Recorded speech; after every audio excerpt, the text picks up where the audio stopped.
জনগণের মার্কা হিসেবে, গণঅভ্যুত্থানের মার্কা হিসেবে, সাধারণ গ্রাম বাংলার প্রতীক হিসেবে শাপলা মার্কা হিসেবে জাতীয় নাগরিক পার্টি পাবে এবং এই শাপলা মার্কা নিয়েই আমরা আগামী দিনে জনগণের ভিতরে কাজ করব, নির্বাচনে অংশগ্রহণ করব। এছাড়া আমরা প্রধান নির্বাচন কমিশনের সাথে কথা বলেছি, শুভেচ্ছা বিনিময় করেছি। সেখানে আমরা প্রবাসী ভোটাধিকারের যে বিষয়টি, সেই বিষয়টি বলেছি। সেখানে জাতীয় নাগরিক পার্টির যে প্রস্তাবনা এর আগেও ইলেকশন কমিশন এসে দিয়ে যাওয়া হয়েছিল, সেটি সম্পর্কে আমরা আমাদের জোর দাবি জানিয়েছি যাতে প্রবাসীদের ভোটাধিকার যে কোনো মূল্যে রক্ষা করা হয় এবং ওনারা এখনও সিদ্ধান্ত নেয়নি যে কোন প্রক্রিয়ায় প্রবাসী ভোটাধিকারটা নিশ্চিত করা হবে। ওনারা বলেছেন এটা দ্রুত সময়ের মধ্যে নিশ্চিত করা হবে। যে নির্বাচন কমিশনের যে আইন, আমরা সেই আইনগুলো পর্যালোচনা করেছি। আমরা দেখেছি সেই আইনগুলোতে এই ধরনের কোনো বাধা নিষেধ নাই। জাতীয় ফল হিসেবে কাঁঠাল একটি দলের মার্কা হিসেবে অলরেডি রয়েছে। সো সেক্ষেত্রে আমরা কোনো সমস্যা দেখিনি বলে আমরা এটিতে আমরা আবেদন করেছি। এবং জাতীয় প্রতীকের একটা কথা এসেছে, জাতীয় প্রতীক কিন্তু কেবল শাপলা নয়, শাপলা, ধানের শীষ, তারকা এগুলো মিলেই কিন্তু জাতীয় প্রতীক। সেক্ষেত্রে আপনারা দেখবেন ধানের শীষ এবং তারকা বা তারা এই দুটি দলের মার্কা হিসেবে রয়েছে। ফলে সেক্ষেত্রে কোনো ধরনের আইনগত সমস্যা আমরা দেখি না। নির্বাচন কমিশনের সাথে আমরা এই বিষয়ে কথা বলেছি। আমরা শাপলাকে মার্কা হিসেবে নিয়েছি, যে শাপলা গ্রাম বাংলার আমাদের যে সাধারণ মানুষ, আমাদের যে নদীমাতৃক বাংলাদেশ, আমাদের যে খেটে খাওয়া মানুষ, তাদের সকলের কাছে পরিচিত একটি বিষয় হচ্ছে শাপলা।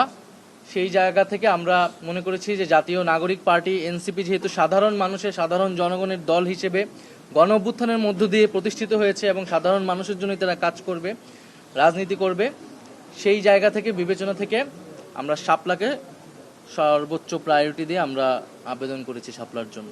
আমরা সিসির কাছে বলেছি যে আমরা সকল শর্তাবলী, সকল আইন পর্যালোচনা করে আমরা আমাদের সকল আবেদনটি করেছি, কাগজপত্র জমা দিয়েছি। আমরা প্রত্যাশা করব যে ওনারা নিরপেক্ষভাবে আইন অনুযায়ী ওনাদের কার্যক্রম সম্পাদন করবে এবং সেক্ষেত্রে যাতে জাতীয় নাগরিক পার্টি আমরা যাতে কোনো ধরনের বৈষম্যের বা কোনো ধরনের অবিচারের শিকার না হয়, এটাই আমাদের প্রত্যাশা। আরেকটি বিষয়, নির্বাচনের বিষয়ে আমরা এর আগেও স্পষ্ট করেছি যে আপনারা জানেন যে এখন জাতীয় ঐক্যমত্য কমিশনের সংস্কারের একটি কার্যক্রম চলছে এবং আমরা ডক্টর মোহাম্মদ ইউনূস উনি জাতির কাছে কমিটমেন্ট দিয়েছেন যে জুলাই মাসের মধ্যে জুলাই সনদ হবে এই ঐক্যমতের ভিত্তিতে।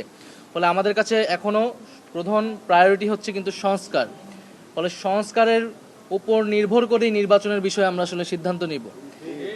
আর জাতীয় নাগরিক পার্টি এনসিপি আমরা বলেছি যে জুলাই ঘোষণাপত্র এবং সংস্কার এবং গণপরিষদ এবং বিচারের রোডম্যাপ, এই সকল কিছু মিলে আমাদের এই মুহূর্তের রাজনীতি।